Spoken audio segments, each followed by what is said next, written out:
one of the hardest thing a human being can actually go through in their entire life is actually growing up in a household that was abusive and neglectful. Because when you are in a household that's actually abusive towards you, where your parents, who are supposed to be your protectors, who actually cause you harm and who actually like completely break your spirit, what can actually be worse than that? And the parents who actually have no regulation are the ones who engage in these kind of behavior where they're actually abusing a little child who has absolutely no means to actually protect himself. And I know the parents who engage in these kind of behaviors have their own share of trauma, but that does not excuse their behavior whatsoever. And sadly, this is even more common in the Asian households. However, I want to let you guys know that just because it is common doesn't mean that it is normal. So, in this video, let's talk about how you can actually heal yourself as an adult if you have been brought up in a household that was abusive. So, if you're new here, I'm Vesh and I'm a men's relationship coach, and I help men heal with their traumas, attachment issue, and wounded masculinity in order for them to pursue meaningful connection with women. Now, if you want to work on your traumas, your abandonment issues, even your attachment style, you can reach out to me through Instagram. You'll find the link in the description box below. DM me the keyword coach so that I know that you're reaching out to me to book a consultation with me. So, what happens when a child actually grows up in a house that is abusive or neglectful towards him? The main thing that happens is the child's sense of safety and trust is broken early on in his life. Because think of it this way, the protectors are not protecting, the protectors are harming. So, how can the child actually even have trust in other people if his own parents were not able to protect him at a young age? And this actually even leads to a subconscious belief system to be formed in the child's brain that, okay, his presence is a burden. Kids are very narcissistic in nature. They do not think, okay, my parents are actually going through a very hard time in their life. They think something's wrong within me. That's why my parents are hitting me. That's why my parents are actually abusing me. This is the belief system that they actually carry forward even in their adult life, too. And a child who grows up in such harmful environment actually learns that, his feelings are not safe. It's better to be silent than express his voice, than express his needs. But think of it this way. If a child has never had the safety to actually express his feelings, how would he even in his adult relationships feel safe enough to express what he thinks about? Because actually speaking about his feelings or expressing his needs is equivalent to danger and is also equivalent to abuse from the parents as well. Now, in this case, the subconscious naturally relates to speaking up for your needs, speaking up for yourself as something that will harm you. So, eventually, what happens is you actually completely shut down your voice. You actually dim down your needs and you have no boundaries whatsoever because early on in your life, that very thing, speaking up for your needs or having boundaries, caused you more harm than good. And under every kind of behavior a man actually engages in, be it people pleasing, be it perfectionism, deep down there actually lives an inner child, an inner boy who just wants to feel safe, seen, and be loved properly for once. The second thing I want to talk about is how actually this wound even follows into your adult life as well. The biggest area where this wound actually shows up is your relationship because there is a big abandonment wound that is formed inside you. No one has ever loved you properly in your life. So, how are you going to actually believe that you're lovable? Think of it this way, for you to actually feel that you're lovable, someone should have loved you early on. But when you grow up in an abusive household, that basic need of attachment and love is not met by your caregivers, and as a result of which, an abandonment wound is formed. Now you show up also in relationships with the same abandonment wound. So it can go two ways. Either you shut down your emotions so much that you become avoidant in nature, or you feel so much and you're constantly in an attempt to win someone else over, and you end up developing an anxious attachment style. You may either become someone who trusts too little and who's always guarded and always has his walls up, or you end up becoming someone who always is in an attempt to make sure other people around you are happy. Both extremes are not good because anyways it keeps you disconnected from your very core, because the subconscious belief system between both the attachment is my emotions are not safe, I'm not lovable, if I let people in too close I'll be hurt, or if I don't chase after them I'll be hurt. And sometimes, without realizing, in your adult relationship, you end up repeating the patterns that you hated so much because you don't know any other way. Love was not modeled to you in any other way. And that is the only neuro pathway in your brain which says that, hey, I have to either keep quiet to be loved or I have to try too hard to be loved. But for you to heal, you have to actually change these subconscious thought patterns that you have. Now, the turning point that happens into your healing is when you start identifying your patterns. Until you become conscious of your unconscious thought, you will keep repeating your patterns and you'll say that, hey, this is what happens to me in my life. But no, you are living this life because of your subconscious belief system. Your entire reality is curated by your subconscious brain. 95% of your reality, 95% of your actions are controlled by your subconscious mind.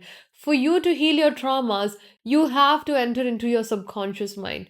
This is why I do not really find talk therapy to be actually very helpful in a lot of ways, because when you're talking, you are engaging your conscious brain, which is just 5% of your entire mind, but your trauma lives in your subconscious brain. You actually have to go and access your subconscious belief systems to rewrite a new story. And even when I work with my clients as well, I practice modalities like hypnotherapy, which helps them access their subconscious mind where the change can actually take place. Healing begins the moment you realize that, hey, I need more than just survival in my life. I want to live my life. I don't want the bare minimum in my life. I don't want other people to treat me the way I was treated in my life. I want to live a good life and a happy life, because life is not meant to be just sad. And in a way, for you to heal, you have to time travel. You have to go back to the root of the event where these subconscious beliefs are formed, and you have to process the emotions. Especially if you have grown up in a abusive household, right? There's so much sadness which got created in your childhood. There's so much danger that got created in your childhood. You have to go back to those thought process, sit in a state of meditation and revisit your childhood days. Feel the pain, feel the sadness. It might take a lot of weeks or months for you to completely empty that grief and sadness. After that, there will come another stage where you will feel a lot of anger towards your parents because instead of taking care of you, they actually caused you harm. But the whole point of going back in time is not to blame your parents. It's to heal and give yourself love, the love that you did not get from your parents. Because when you reparent yourself, this is where the healing actually begins. So take 20 to 30 minutes off in a day and sit and revisit your childhood days and feel all the emotions. Try to locate where that sadness is stored in your body, where you feel that shame in your body, where that anger is stored in your body. Because for you to heal something, you have to feel it. There is no other way around it. Another thing that you also need to do is actually build that sense of inner safety, because safety was completely missing in your early life. You have to actually tell yourself, remind yourself again and again that, hey, you are safe. It's safe for you to be here. You don't have to panic. You don't have to be anxious. You don't have to be depressed. And you have to start rewriting and affirming new things back to yourself, because affirmations, in a way, are your thoughts. And when you think of the same thought for a long time, it naturally goes from your conscious brain into your subconscious brain. And the most important thing you have to practice when you're healing is self-compassion. Eliminate all kind of judgment that you have for yourself. Eliminate any shame that you have within you, even thinking of the fact that you were growing up in an abusive household, because shame is something that's a very low vibrational frequency, a low vibrational thought. You don't have to feel shame because it was not your fault that you went through that. You did not consciously, actively choose what you went through in your childhood. But your choice right now is to feel all of that and heal all of that so that you can build a better life for you going forward. and how to keep going when it feels too hard. Remember that healing is not a linear journey. The graph doesn't go just up and up. The graph is going up like this, but there is progress happening every single day when you choose yourself again and again. When you reiterate to yourself that you are not going to let anyone in your adult life treat you the way you were treated as a child.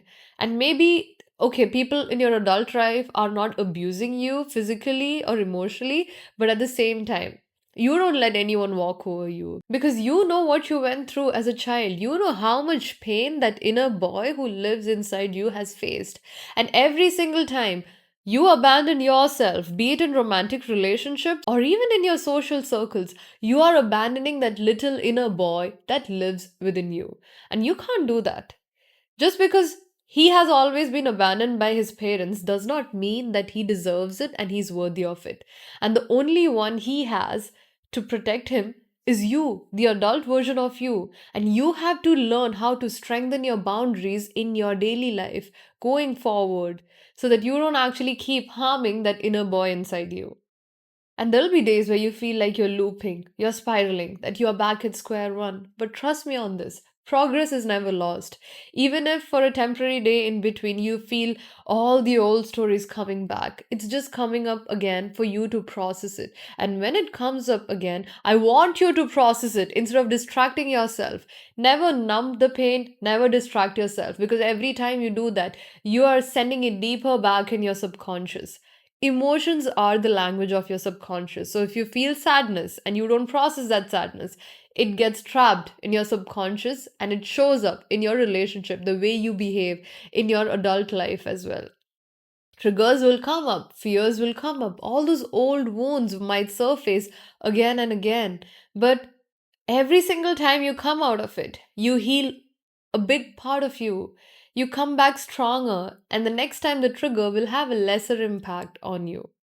And the thing is, healing childhood wounds is actually like learning a new language where you are showing yourself that you are worthy. Even the fact that you're choosing to heal is actually a big sign that you love yourself. So it's not that self love is completely missing. A lot of people say that they don't love themselves. But if you're here watching these videos, wanting to actually improve yourself, there's a part of you that loves yourself enough to do the work because somewhere deep inside you, you realize that you deserve a good life. And a good life is every single person's birthright. Anyone who is not giving you or contributing into that life of yours, the dream life that you have for yourself, does not get to stay in your life. It is as simple as that. And in this whole process, you're going to lose a lot of people because the people you probably have in your life before you healed are people you attracted from your old frequency. And when you start healing, you are naturally going to lose a lot of people who, anyways, do not serve you. But at the same time, you will attract a lot of good people into your life from your healed self. So do not have that lack of trust in people as well. Because right now, you probably do not have people around you that you can trust because you are still in your wounded energy. But the moment you start healing, you start attracting people who are more authentic because you become authentic.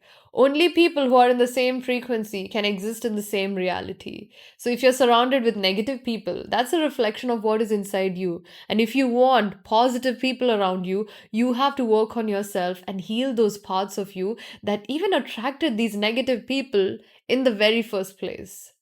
And every single day, I want you to remind yourself that you are not that scared child anymore. Being abused as a child is not your identity. That is not who you are. You are more than that. Because underneath all those wounds lives a man who is truly amazing and who is truly glorious in nature. When you're healing, you're actually not becoming a new person. You're going back to the old version of you, the version of you that existed before these wounds were inflicted onto you. And you also have to remember that you have choices every single day to choose differently. Tell yourself again and again, I have choices now. It doesn't have to be the old way. Because when you're triggered, when your nervous system goes into a fight or flight mode, you feel like you're helpless. You feel like you're panicking. But every single day, remind yourself, even when you're not triggered, you have choices. You have the tools to make sure that you lead a better life going forward. And every single day, even in the process of healing, learn to visualize a new life for yourself. Take 10 minutes in a day and visualize what your future looks like. Because when you're creating these new imaginations, it's directly again going into your subconscious mind. Remember, your brain does not know what is real and what you're imagining. For your subconscious mind, everything feels real. So even if you close your eyes and if you visualize yourself leading a very happy life, being in the best relationship possible, getting that good treatment from other people around you, you are telling your subconscious mind that you're worthy of it. And this is where you're also rewiring the old stories in your subconscious mind. So remember that healing is 100% possible. I have also gone through this very same journey as well. And here I am today, feeling extremely happy and being so content in my own skin. So if I can get there, you can get there as well. And take me as an example of healing all the traumas, even sexual abuse for that matter of fact. If I could heal all of that, you can too. So I send you so much strength, and I hope this episode was helpful, and I'll see you guys in the next one.